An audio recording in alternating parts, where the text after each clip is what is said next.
He looked me dead in the eye in front of everyone and said, "I'm proud of all my children, except the loser who keeps needing proof." That was the moment I stopped trying to earn his love and started questioning everything I thought I knew about family worth and the truth behind my last name. Have you ever been erased by the people who were supposed to lift you up? Drop your thoughts in the comments because this story might feel more familiar than you'd like to admit. I'm Avery Lane, and this is what really happened. There's a certain rhythm to the disappointment I've learned to expect each summer. The same email subject line, the same forced nostalgia, the same unshakable sense that I'm RSVPing to a business meeting where the agenda is remind Avery she's the family outlier. It came on a Tuesday, an email from my mother with a subject line that read, "Bennett Family Reunion 2025, let's make it special." God, even the exclamation point felt aggressive. I opened it slowly like peeling off a bandage that had been stuck for way too long. Beneath the logistics and potluck sign-up, there it was, a single line at the bottom like a footnote she thought I wouldn't read. "P.S. This year will be different." Hope or a warning? I reread it 3 times before closing the laptop, then reopened it, because that's what I do. I revisit wounds, hoping they'll heal differently the second time around. My name is Avery Bennett, and I run a branding agency that brought in 7 figures last year. Clients call me a creative visionary. Forbes called me a rising force. My father calls me the artsy one who draws logos. Yeah, that's me. Later that night, I was venting to Cam, my neighbor and occasional dinner buddy. He was lounging on my bar stool, sipping something with too much ice and too little alcohol when I handed him my phone. He read the email, raised an eyebrow, and smirked. That's either the setup to a beautiful reconciliation or a bloodbath. I laughed, but it got caught in my throat somewhere. "They'll probably seat me next to Great Aunt Vivian again," I muttered, pouring myself a glass of wine. "She thinks I'm a lesbian because I'm not married, and I wear structured blazers." Cam chuckled. "And are you? I am unmarried?" I deadpanned, then grinned. He leaned back, stretching. "You going?" I stared out the window for a beat. The Seattle skyline shimmered under the weight of dusk. My reflection in the glass looked tired, like a woman who'd built an empire out of ambition and spite, and somehow still felt like she was 10 years old, clutching a spelling bee ribbon that no one clapped for. "I don't know," I said finally, my voice softer. "It's like every year I show up hoping for something that's never going to happen. A pat on the back, a real 'I'm proud of you, kid.' But instead I get asked if I've considered joining a real company yet. You know, one with dental." Cam tilted his head. "What would happen if you showed up and didn't need any of that?" I blinked. "What if you went as you, not as a daughter hoping to be seen?" Silence sat between us for a few seconds. Then slowly I smiled. "I have an idea," I said suddenly, feeling adrenaline buzz in my fingertips. Something small, personal, but meaningful. Cam raised a brow. "Oh, you're plotting." "Just thinking," I shrugged. "Maybe it's time I stop waiting for permission to exist." The next morning I confirmed my RSVP, and this time I wasn't going to fade into the wallpaper. I wasn't going to nod politely when my accomplishments got dismissed like hobby scrapbooking. This time I had a plan, because somewhere deep in my gut, I knew if something was going to change, it had to start with me. They say your childhood shapes you. I think mine chipped me down, bit by bit, until what was left wasn't broken, exactly, just quieter. Back then, the Bennetts lived in a big white farmhouse with navy shutters and a flagpole out front. It looked like something out of a Norman Rockwell painting until you stepped inside and realized every room came with a scoreboard. Mason, my older brother by 3 years, was the golden boy, the kind of kid who aced AP biology in his sleep, fixed the lawnmower at 13, and could make Dad laugh with one of those deadpan jokes from Reader's Digest. Then there was Chloe, 2 years younger than me, but somehow always ahead. Captain of the soccer team, lead in the school musical Prom Queen at 17, she was charisma bottled, and the world drank her in like it was summer. And me, I was the space between their highlights. I still remember the day of the 3rd grade science fair. My volcano had taken me 3 weeks, 3 papier-mâché disasters, and 2 tubes of my mom's fancy red nail polish for lava effect. I'd built a backdrop, and everything construction paper trees, little clay villagers fleeing the base. Dad walked in, glanced at it once, then turned to Mason's project, a functioning circuit board that lit up in Morse code.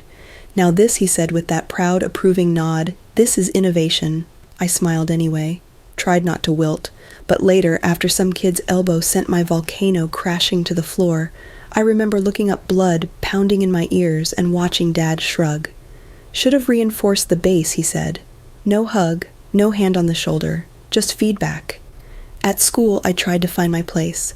I wrote poetry that won statewide contests, designed flyers for theater productions, organized fundraisers, but it always came back to the same phrase.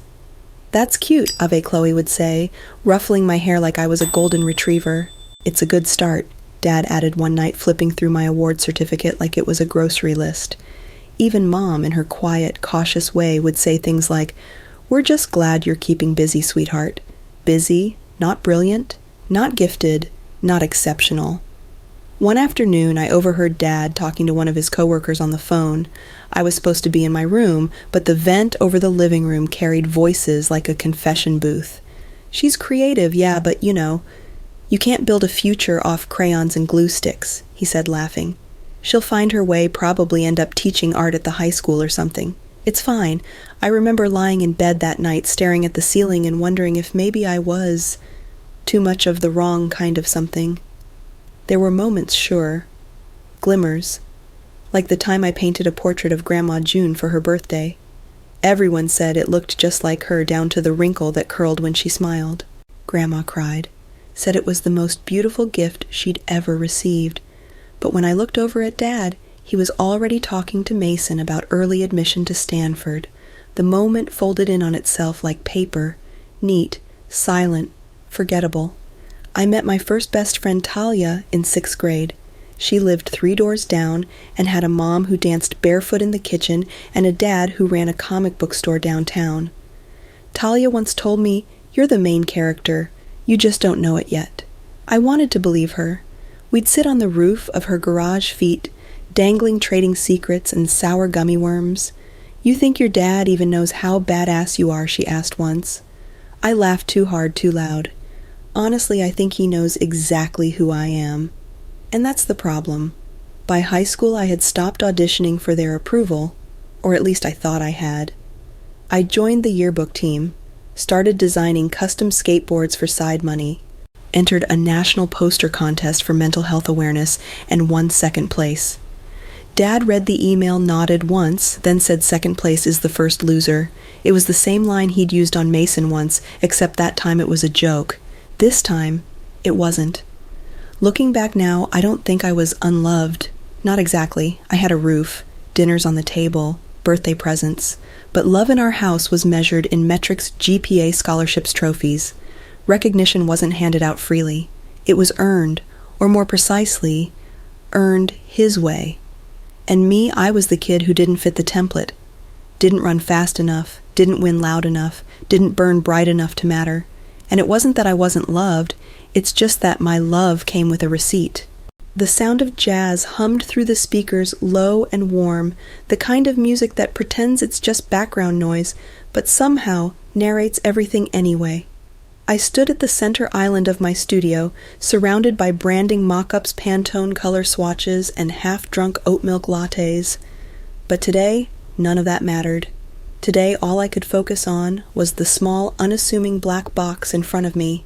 Inside it sat the Leica, the M10P Safari Edition, limited run, hand-assembled, a camera that, according to my dad, was the only machine that respected the art of waiting for the right moment.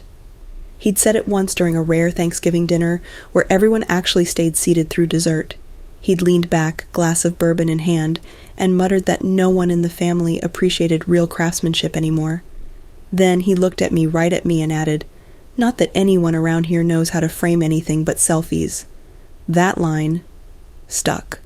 And maybe that's why, when I saw the Leica listed in an obscure auction catalog last month, I clicked buy now, like it was reflex, like I wasn't spending nearly 12 grand on a camera for a man who still introduced me as my daughter, she's creative or whatever.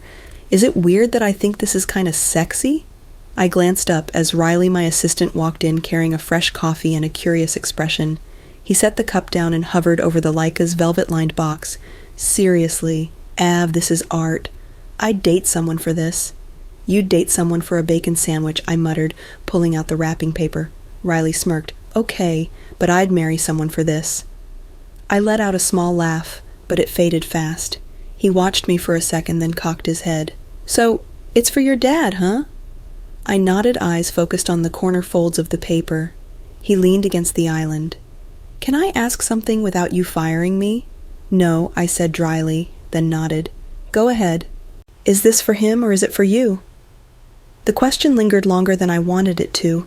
I smoothed the gold ribbon twice before answering. It's a gesture, I said finally. Something tangible. Proof that I'm not just playing business. Right, Riley said slowly. Because $11,800 says you're serious now? I didn't respond. He backed off, sensing the tension. Sorry, I'm just saying.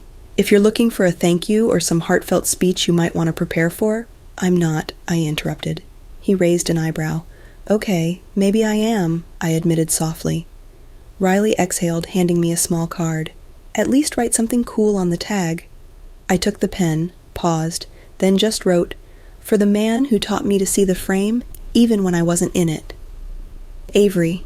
Later that evening, when the studio was quiet and the city lights blinked like tired eyes outside the windows, I sat on the couch holding the wrapped box. No jazz, no clients, no distractions. Just me and the ridiculous weight of one expensive apology disguised as a gift. I whispered to no one, let's see if I finally make the cut. And in that moment, I knew it wasn't just a gift.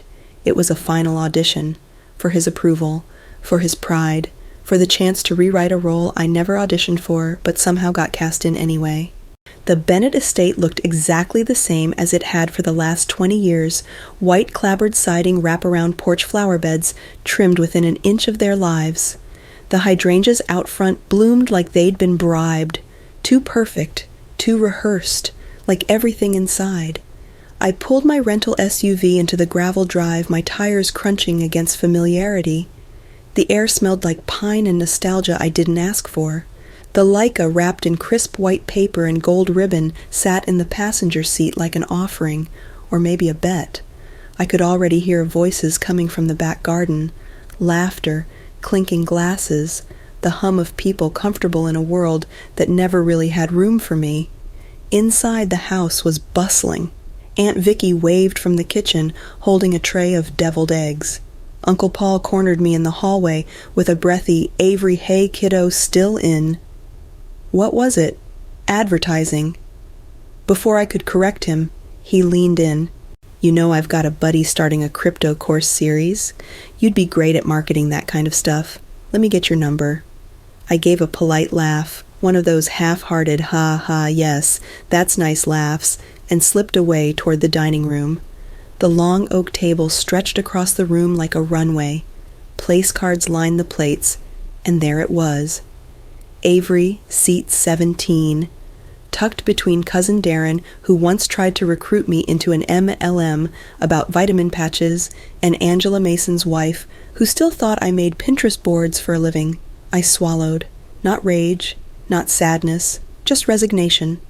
The door burst open behind me, and in came Mason, tan-tailored teeth perfectly white like the golden boy never aged. He walked like someone whose life had always bent in his favor. Dad was already moving toward him, arms open, smile wide. Mason, my man, he said, pulling him into a full-on shoulder-clap hug. Still saving lives and making us all look bad. Mason chuckled. You know me, Dad, just keeping the hospital lights on. Dad laughed too loud, too proud. Then Chloe arrived, trailing a cameraman and a stylist, like it was normal to treat Thanksgiving as a press tour. Dad, she beamed, guess what HGTV picked up a second season? He whistled, clapping her hands in his. That's my girl, real work, real audience, real numbers. Then his eyes found me. No hug, no warmth, just a flicker of acknowledgement. You still doing that branding thing, he asked. that branding thing, like it was a passing phase, like I was 19 and spray painting posters in a dorm basement. I forced a smile. Yeah, that branding thing. We just landed a global rebrand for a startup in Berlin. He nodded once, already turning away. Berlin. Must be some kind of trend. The camera. Right, the gift. I reached into my tote bag and pulled it out, still pristine, still hopeful. Dad, I said, stepping closer, I got you something. It's early, but thought it'd be better before the chaos. He raised an eyebrow, taking the box. His fingers moved over the ribbon with surgical precision. He opened it slowly, like he expected a joke or a bill. When he saw the Leica, his breath caught, just for a second. He held it up, turned it in his hands, admired the dial, the craftsmanship, the color. His expression flickered, something like wonder, something like pride.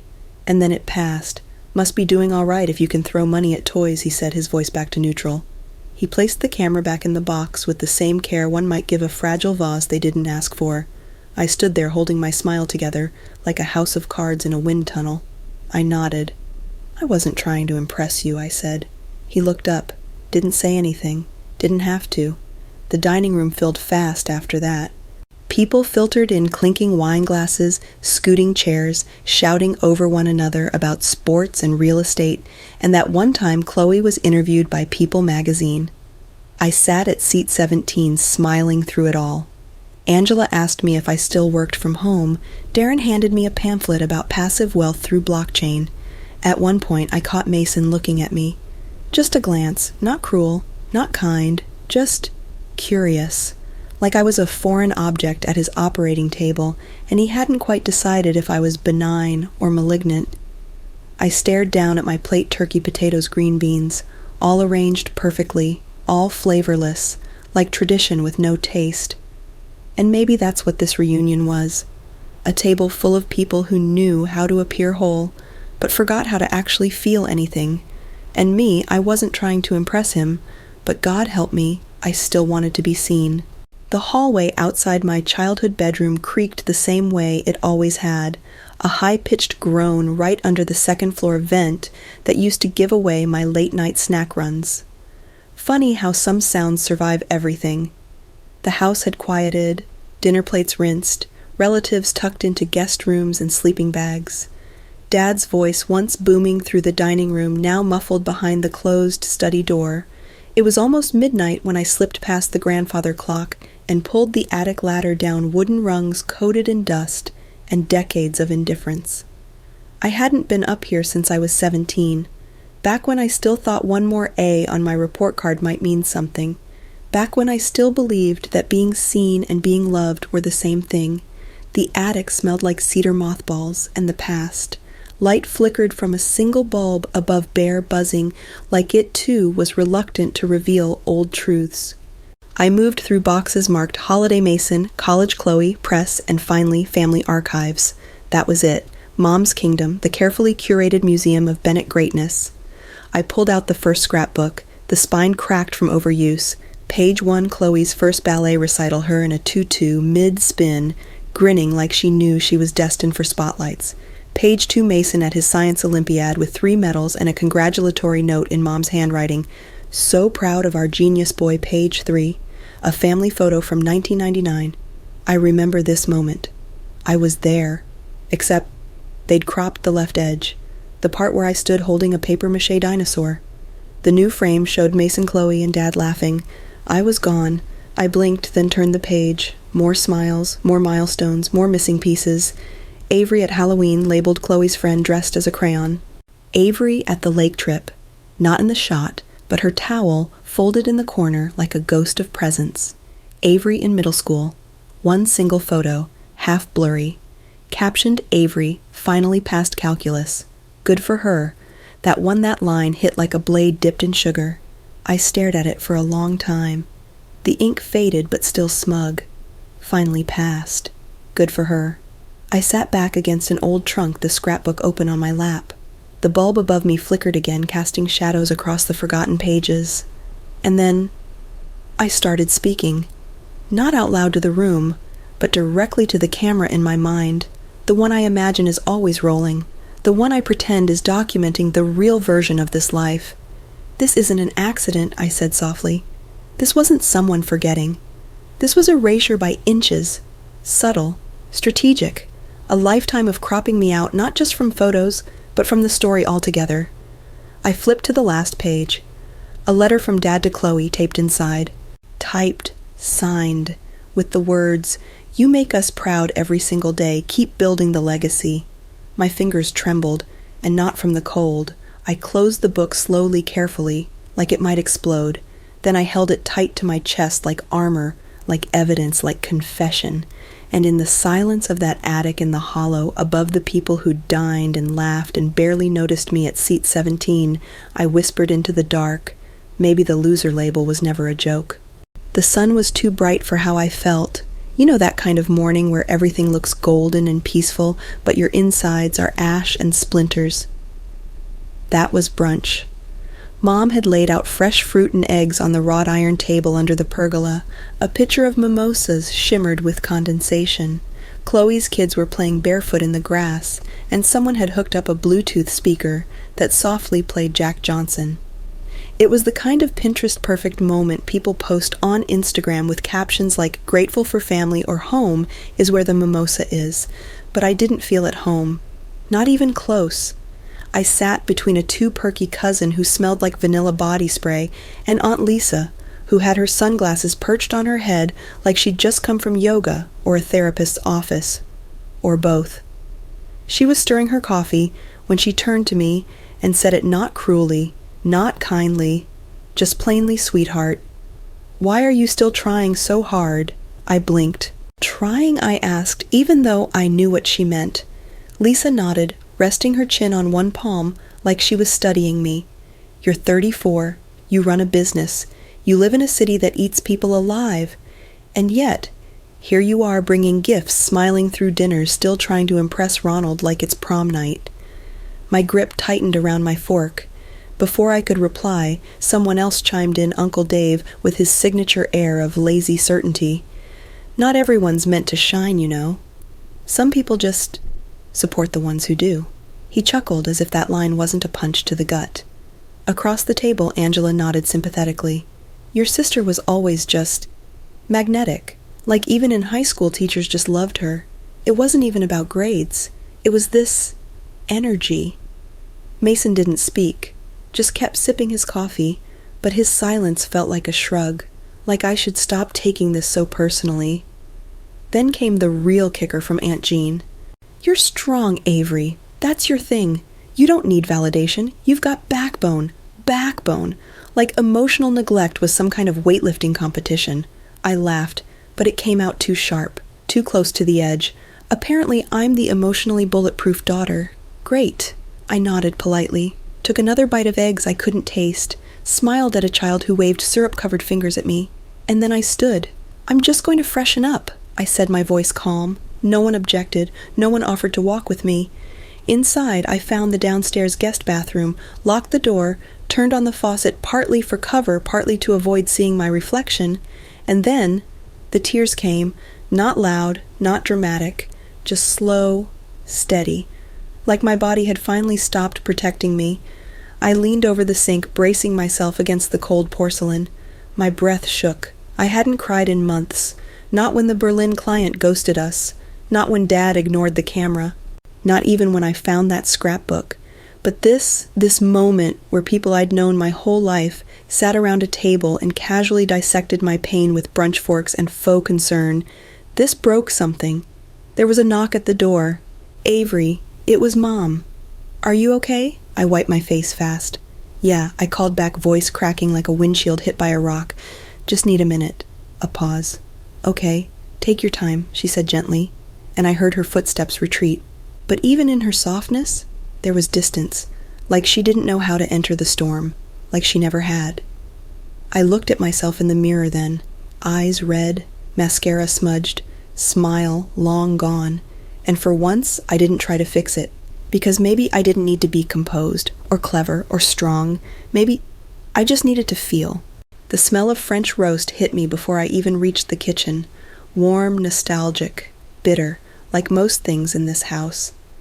Sunlight streamed through the floor-to-ceiling windows, casting long golden lines across the hardwood.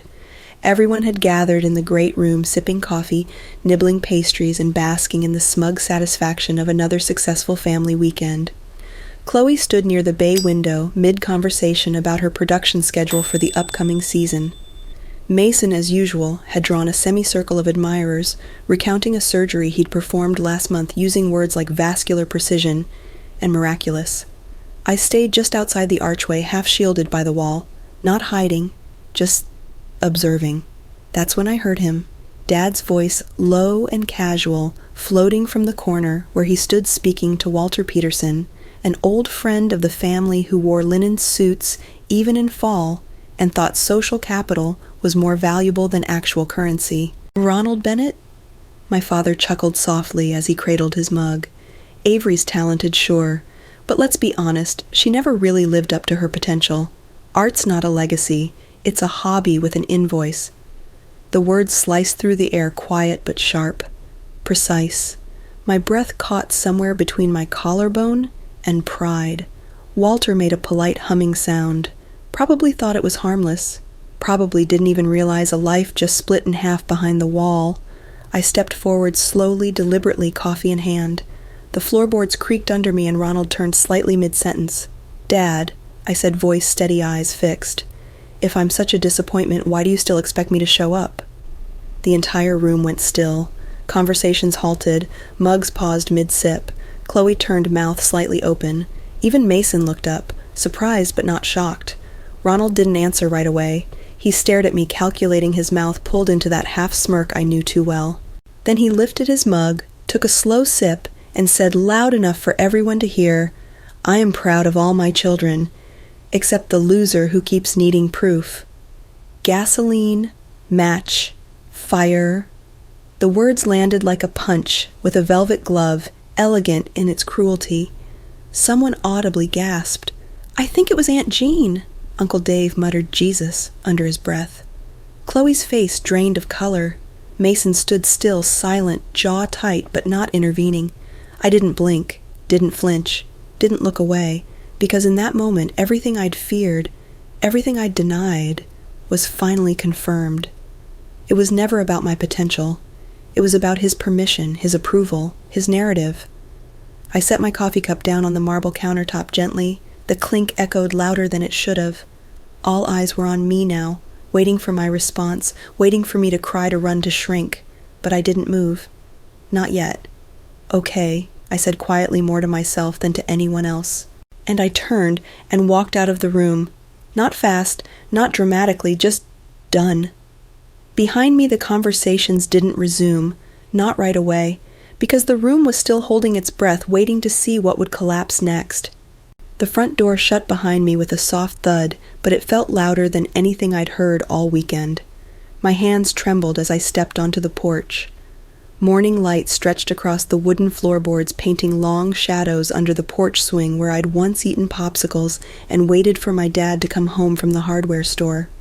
Funny how memory attaches itself to silence.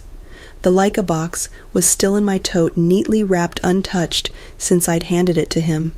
I pulled it out slowly, as if it were fragile now, or maybe it always was. My fingers hovered over the gold ribbon for a moment, then I untied it carefully. I slid the top of the box open, revealing the sleek black body of the camera, the one I thought would prove something. A breeze picked up, cool and unforgiving. It pushed a curl of hair across my cheek, and with it, a memory. Flashback 2001 middle school gym, my first art show. I'd spent weeks painting a portrait of my grandmother, using nothing but ink and coffee grounds. Dad had promised to come. He showed up 15 minutes late, looked at my piece for 6 seconds, then whispered "pretty messy," and walked over to Mason's science fair volcano. That night he told me art was fine for a hobby, but don't make it your plan A, okay?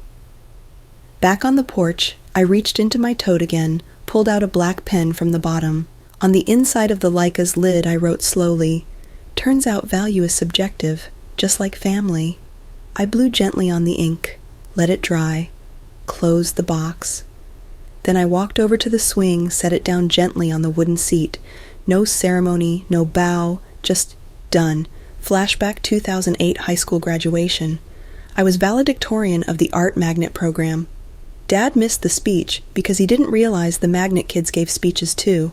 He sent me a thumbs up emoji the next day. No words, no call, just the digital equivalent of A. I stepped down from the porch heels crunching on the gravel. My car was waiting door still cracked open from when I'd stormed out.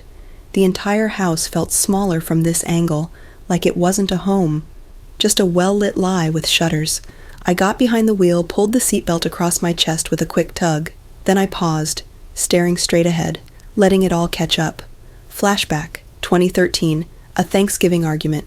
I'd just launched my agency, landed our first six-figure deal. He said I was getting a little arrogant, that I shouldn't let success make me think I was actually important. When I teared up, he said the word like it was acid. You're sensitive, like it was a flaw, like it was the reason I didn't belong.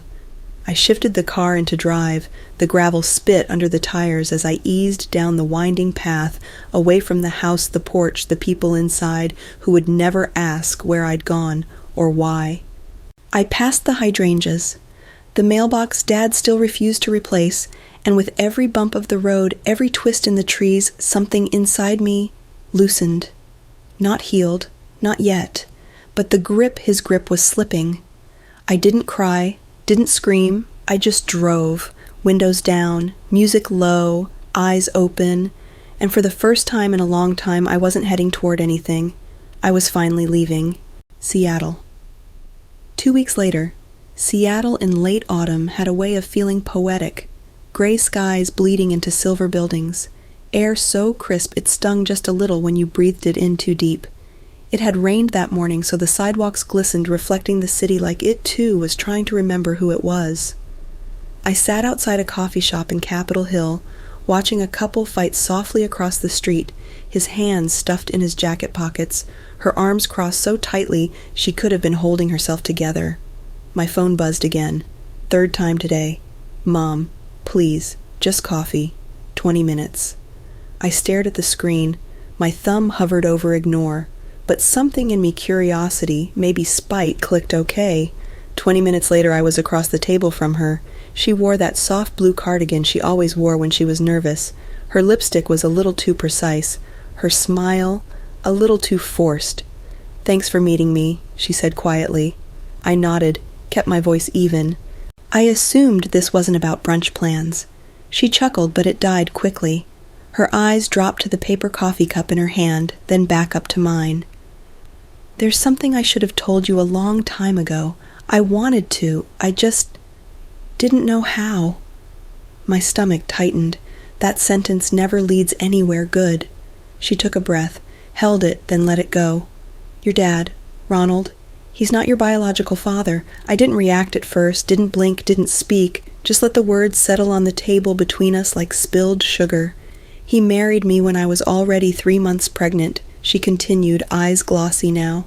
He knew, from the beginning, but we agreed to raise you as his. The wind picked up. A napkin fluttered to the sidewalk. She reached into her purse and slid something across the table. An envelope yellowed with age, unopened. This came when you were 7, she said. Your biological father wrote it. I never gave it to you. I was scared. And Ronald, he didn't think it was necessary. I stared at the letter, like it might burn me. It had my name on it, my full name, written in handwriting that looked careful, hopeful. I didn't touch it, not yet. Inside my chest something cracked, not violently, just an old seam giving way under pressure. All those years, all that distance, all the ways I'd tried to earn love that was never meant for me to receive.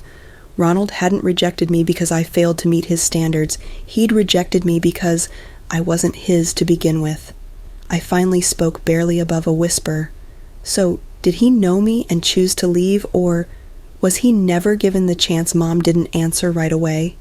She looked away toward a couple walking their dog in matching raincoats. Her silence was loud. I don't know, she said finally. I think maybe he wanted to stay, but I didn't let him. That landed harder than I expected, harder than the confession, because now there was a second ghost in my story, and both had my name on their conscience. I picked up the letter, didn't open it, didn't crumble it, just held it, like maybe holding it would make the truth gentler. Mom reached across the table, her hand trembling slightly. "I'm sorry," she whispered. I nodded, but I didn't say it back. Not yet. Later that night, I stood at my apartment window. Seattle sparkled beneath me, reflections in wet streets and flickering signs. The letter was still in my jacket pocket, warm from being close, and I whispered into the glass, "Whoever you are, wherever you are, did you walk away? Or were you pushed?" I didn't expect an answer, but for the first time, I knew where to start looking. Seattle had a way of making reinvention feel romantic. Fog sweeping down the alleys like new beginnings, rain washing off what didn't belong anymore. I sat in the corner of Dr. Malik's office, feet curled beneath me, palms sweaty against a cup of peppermint tea I hadn't touched. "I feel like I've been living in parentheses," I said softly. She tilted her head. "Say more." I stared at the bookshelf behind her, at the clock ticking gently on the wall. "I've been an exception. A side note. Someone people mentioned only after they'd listed everyone else first." Later that afternoon, I walked into my studio and sat down at the long oak desk I'd had since year one. A new stack of business cards waited for me, cream-colored embossed. They were perfect. I slid the top card out slowly. Avery Lane. I ran my thumb over the lettering. Lane, my mom's maiden name. The name of the woman who raised me even with the cracks and wrong turns. The name I chose, not inherited. It felt right, not like starting over, more like stepping in. That night I worked late again. The windows of the studio were streaked with rain. My playlist looped through piano instrumentals that made everything feel like a scene in a movie I wasn't quite directing. I was knee-deep in brand strategy decks for a new client, a non-profit helping underserved artists gain access to tech tools. Their mission resonated deeply, and for once I wasn't just selling a message. I was telling a story that mattered. The next day, my inbox dinged. An email from a design guild I'd submitted to months ago on a dare from my assistant.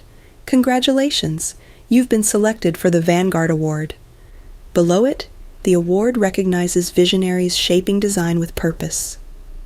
My heart paused because I remembered. Dad once told me over dinner, with a glass of wine and too much condescension, "You'll never be relevant enough to win anything that isn't cute."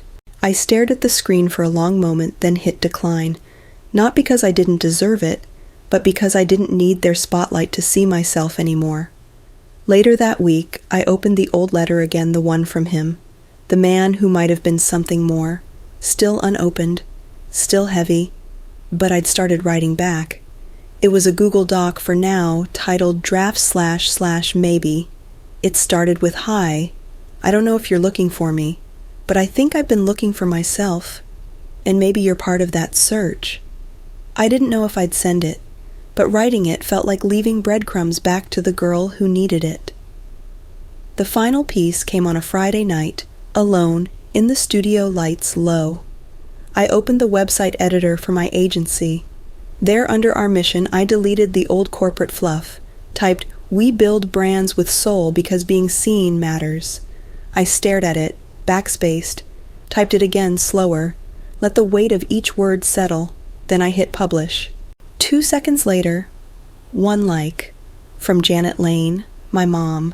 No caption, no comment, just the kind of quiet acknowledgement that finally felt loud enough. Outside, the rain started again, but this time, it didn't feel like erasure. It felt like renewal.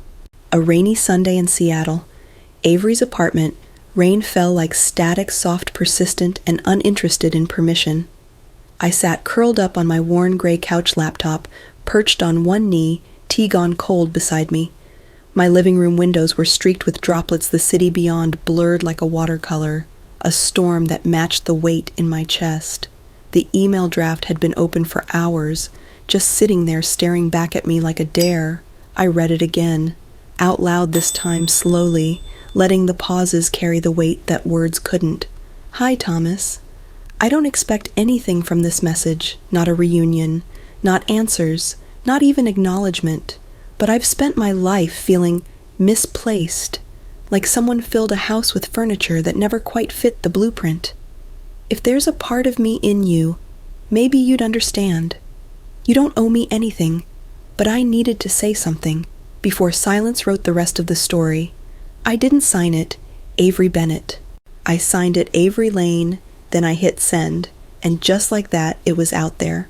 A thread tossed into the wind, hoping someone would catch the other end. 2 days passed, then 5, then 10, and I told myself not to check my inbox every morning, but I did anyway. That Sunday, the rain returned with a vengeance. Thunder cracked somewhere over the sound as I shuffled into the kitchen in socks and a hoodie, more exhausted than I had reason to be. A small package sat on the doormat. No return address, just a familiar script. I tore it open, confused, and laughed before I even unfolded the cover. It was Create Northwest Magazine, our regional industry Bible. Front page, a luxury wellness campaign I had designed.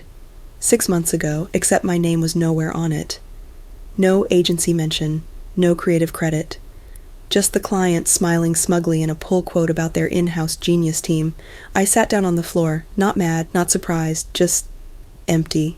Even in business, I muttered, I'm still the invisible child. I didn't cry, but I did open my laptop, and I wrote. It started as a personal vent but turned into something more, an op-ed titled The Ghost Designer, What Happens When Women Build and Men Take Credit. I submitted it to Medium barely expecting 200 reads. It hit 1 million in 3 days. Designers reached out from across the country, junior creatives, former interns, agency veterans. My inbox flooded with stories mirrors of mine. People saying me too, people saying thank you, and suddenly for the first time in years, I wasn't a whisper in a crowded room. I was a voice. That night, I came home late from the studio, hair damp from the rain fingers, sore from typing too much. The elevator was broken, so I took the stairs. When I got to my door, there it was, a letter, real paper, real envelope, return address, written in looping cursive, Thomas Everett Austin TX.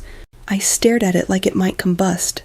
I turned it over once, then again, felt the weight of it in my palm more than just ounces. Then, very slowly, I slid my finger under the flap and whispered, Okay, let's see who you are. Austin, Texas, 2 months later. The air in Austin felt warmer than I expected, not just the heat, but something softer, less clenched. The little bookstore cafe sat tucked between an antique record shop and a mural of wildflowers painted across brick. I almost missed it. When I stepped inside, he was already there. A man in a chambray shirt, silver hair swept back Nikon, hanging from one shoulder like a second limb. He stood when he saw me, tentative smile, hands fidgeting in his pockets. Hi, he said gently. Avery, I nodded slowly. And even though I was holding my breath, something inside me eased. Thomas didn't rush toward me, didn't cry, didn't try to make up for the years in one dramatic speech. He just reached out and said, I always hoped I hadn't imagined you. We sat near the windows. He ordered a flat white. I asked for mint tea I wouldn't finish. And then we talked. He told me he was a retired mechanical engineer, now teaching weekend photography classes to kids who couldn't afford cameras. I told him about my agency, about logos and identity systems, and brand tone, trying not to over-explain. He didn't interrupt, didn't minimize, didn't say you're doing fine for a creative. At one point, he pulled a worn leather album from his bag. Some of my shots, he said. I flipped through slowly each photo, a slice of light and texture and feeling. One of a rusted swing set caught mid-fog. Another of a girl's shadow across pavement, long and slanted like late afternoon in early fall. I froze halfway through. There was a black and white frame of telephone wires against a pale sky, almost identical to one I'd taken a decade ago. I looked up at him. He was already watching me. It's uncanny, I whispered. He nodded. Guess some things sneak into the blood. When we hugged goodbye outside under the wide Texas sky, it wasn't heavy. It wasn't full of regret. It was enough. Not a replacement, not a rewrite, just a reconciliation of parts I hadn't known were allowed to belong. Back in Seattle 2 days later, an envelope slid under my apartment door. Letterhead Ronald Bennett and Associates Estate and Civil Law Division. I read the first sentence twice.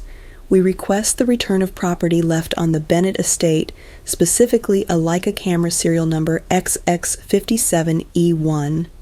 I stared at it. Then I laughed. Hard. Loud enough to scare my cat off the windowsill. That afternoon I walked the Leica to a youth arts program in Capitol Hill. A boy with oversized glasses took it from me like it was treasure. "Teach it how to see," I whispered, brushing his shoulder on my way out. Thanksgiving came early that year, not on the calendar but in the heart. I hosted dinner in my apartment, not big, not polished, but filled with light and stories and laughter that didn't have to audition for approval. My mom brought her famous sweet potato rolls. Thomas brought a pie he claimed he baked but definitely didn't. Jordan, my best friend since college, arrived with a bottle of wine and her latest breakup story in tow. My assistant came, so did 2 junior designers I'd mentored. We set the timer on my DSLR and posed around the dining table, shoulders bumping glasses, raised eyes squinting in that I don't care if it's perfect kind of way. I hit the shutter. 10 seconds. Everyone leaned in, smile, laugh, click. I looked at the screen and then back at the people and whispered just to myself, "This is the only family portrait I'll ever hang." The frame now sits in my hallway next to the front door, so I see it every time I leave, every time I come home. Because I finally figured out something no one ever taught me growing up. I spent decades trying to earn a seat at a table that was never built for me. Turns out, I didn't need their approval, I just needed to stop asking for it. You know, for a long time, I thought value came from proving myself to people who never clapped when I succeeded and barely looked up when I spoke. But here's what this journey taught me. You don't need to win someone's love to be worthy of it. We grow up thinking family is something you're born into, but sometimes family is the people who show up when no one else does. The ones who see your quiet wins, the ones who say your name right. I used to chase validation like a finish line. Now I build my own table, and I fill it with people who get it. So let me ask you this. Have you ever felt invisible in a room full of people who were supposed to love you? Do you think forgiveness always means reconnection? Or can it just mean letting go? What would you say to your younger self if they were still waiting for approval? I'd love to hear your answers in the comments.